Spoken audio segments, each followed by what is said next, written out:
5 तारीख को हमने जो हमारी पार्टी की तरफ से कॉल आई हुई है, मैं आपको भी दावत दूंगा, क्योंकि ये जद्दोजहद हर नौजवान की है। हमने इस मुल्क को बचाना है अपनी कोशिश के साथ। हमने किसी से नहीं लड़ना, हमने किसी इदारे के खिलाफ बात नहीं करनी, लेकिन हमारा मौक़िफ़ ये है कि हमारे लीडर इमरान खान को जल्द से जल्द रहा किया जाए।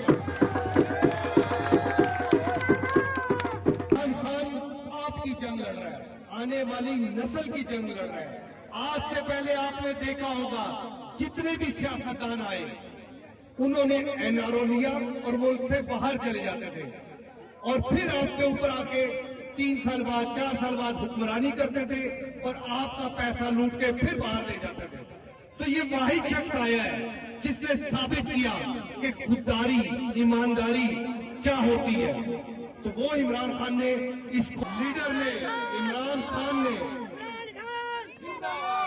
खान ने पूरे निजाम को शिकस्त दे दी। इंसाफ कायम हो इस मुल्क के अंदर, इदारों में करप्शन ना हो, ये इमरान खान ने साबित किया। और इस काविश को, इस तहरीक को हम सब ने कामयाब बनाना है।